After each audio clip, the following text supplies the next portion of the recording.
ബൽറാം, ഇന്നലെ രാത്രി നമ്മൾ കണ്ടതാണ് വെടിനിർത്തൽ അതിന് ധാരണയുണ്ടാകുന്നു. അതിനുശേഷവും പ്രകോപനപരമായ നടപടികൾ അത് പാകിസ്ഥാന്റെ ഭാഗത്തു നിന്നുണ്ടാകുന്നു. അതുകൊണ്ട് തന്നെയാകാം ഒരുപക്ഷേ രാവിലെയൊക്കെ കണ്ടപ്പോൾ ആശങ്ക ഒഴിയുന്നില്ല അവിടെയുള്ള ജനങ്ങൾക്ക്. ഇന്നിപ്പോൾ ഈ സമയമാകുമ്പോഴേക്കും കശ്മീരിലെ സാഹചര്യങ്ങൾ, അവരുടെ ജനജീവിതം അതെങ്ങനെയുണ്ട്?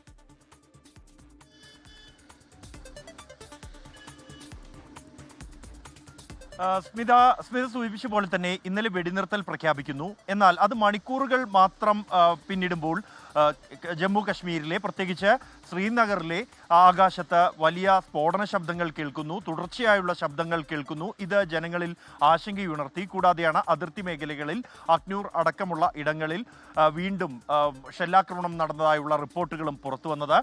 ഇത് എന്താണ് സംഭവിക്കുന്നത് എന്ന് പോലും ജനങ്ങൾക്ക് മനസ്സിലാകാൻ കഴിയാത്ത ഒരു അവസ്ഥയിലേക്ക് എത്തിച്ചു. കാരണം വെടിനിർത്തൽ വന്ന ഘട്ടത്തിൽ ഏറെ സന്തോഷിച്ച് ആശ്വാസത്തിൽ നിൽക്കുകയായിരുന്ന ഒരു ജനങ്ങൾക്ക് മുകളിലാണ് അപ്രതീക്ഷിതമായി ഇത്തരത്തിലുള്ള തുടർച്ചയായുള്ള സ്ഫോടന ശബ്ദങ്ങൾ കേട്ടത്.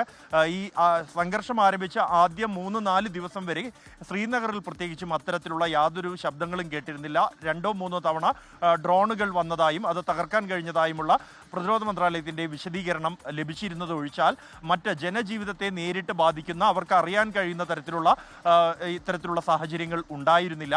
എന്നാൽ ഇന്നലെ ആശങ്കയുടെ ഒരു രാത്രിയായിരുന്നു. വളരെ പെട്ടെന്ന് ജനങ്ങൾ വീടുകളിലേക്ക് ഓടിക്കയറുന്നതും തെരുവ് മുഴുവൻ ഇരുട്ടിൽ അമരുന്നതും നമ്മൾ കാണാൻ കഴിഞ്ഞു.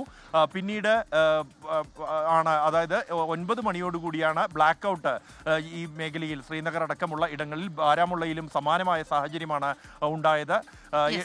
പിന്നീടാണ് ബ്ലാക്ക് ഔട്ട് പ്രഖ്യാപിക്കുന്നത്. മുൻ ദിവസങ്ങളിലാകട്ടെ 7:30 തന്നെ ബ്ലാക്ക് ഔട്ട് പ്രഖ്യാപിച്ച് ജാഗ്രതാ നിർദ്ദേശങ്ങൾ നൽകിയിരുന്നു. എന്നാൽ ഇപ്പോൾ പതിയെ സമാധാനത്തിലേക്ക്, ഇന്ന് പൂർണ്ണമായും ശാന്തമാണ്, മറ്റ് പ്രശ്നങ്ങൾ എവിടെയും റിപ്പോർട്ട് ചെയ്യപ്പെട്ടിട്ടില്ല എന്നതുകൊണ്ട് തന്നെ പതിയെ സമാധാനത്തിലേക്ക്, ഒപ്പം തന്നെ സാധാരണ ജീവിതത്തിലേക്ക് മടങ്ങി വരികയാണ് ജനങ്ങൾ. ഉച്ചയ്ക്ക് ശേഷം വീണ്ടും കൂടുതൽ ആളുകൾ തെരുവിൽ ഇറങ്ങാൻ തുടങ്ങി. ശാന്തമാണ് കശ്മീർ ഇപ്പോൾ. ജനങ്ങൾ പതിയെ സാധാരണ ജീവിതത്തിലേക്ക് മടങ്ങി വന്നുകൊണ്ടിരിക്കുന്നു.